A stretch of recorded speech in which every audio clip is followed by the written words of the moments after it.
Have you ever climbed to the top of Mount Everest? How about won an Olympic gold medal? Maybe you've found long lost ships like the Titanic at the bottom of the ocean. You haven't? Well, when I ask this question in seminars and workshops, no one raises a hand. However, when I ask the following question, every hand goes up. Have you ever had a conflict with a spouse or significant other?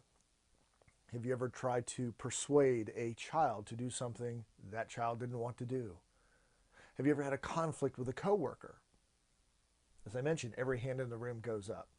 So why am I asking these questions? Because most people mistakenly believe that they don't have stories that other people want to hear. They've fallen under the trap of thinking that because they haven't climbed to the top of Mount Everest, won an Olympic gold medal, or found a long buried treasure, that nobody wants to hear them. Nothing could be further from the truth. Like anyone else, I love an inspirational story of the blind man who made it to the top of Everest, or the athlete who struggled for years until she won the Olympic gold, or a gentleman like Robert Ballard who discovered the Titanic when nobody else could find it. Those are inspirational. However, I can't really relate to those people. I don't have that goal. Now, occasionally I'll hear a speaker who's had a great accomplishment like that who can translate that into a useful set of tips and tools for the rest of us, but that speaker is rare.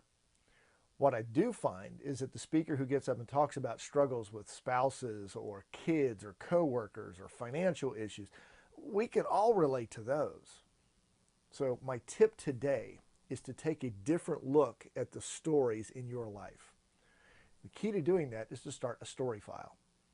Every day you'll have experiences that I recommend you start jotting down, either in a notebook or on your phone, a little notepad on your phone, your tablet. I mean, there's no excuse not to record these little stories, because little stories actually become big messages. I have an experience of getting engaged in a cornfield. Now, not everybody gets engaged in a cornfield, but many people have been engaged. It was the lessons I learned from getting engaged in a cornfield when that wasn't my plan that have helped other people to be open to unexpected opportunities. We have a new puppy in our house. She's given me all kinds of speech material. I'm a dad. I've got 21 plus years of speaking material just from the antics of my kids.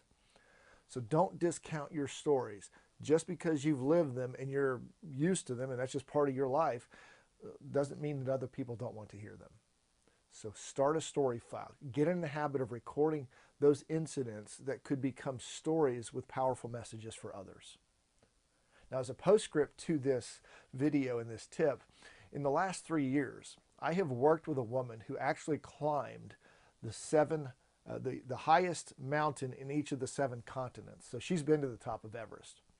I've also had the pleasure in getting my picture taken with Robert Ballard, who discovered the Titanic, and I have an acquaintance in town whose son is an Olympic gold medalist. So those 3 people can never attend my workshops or else they'll blow my question in the beginning.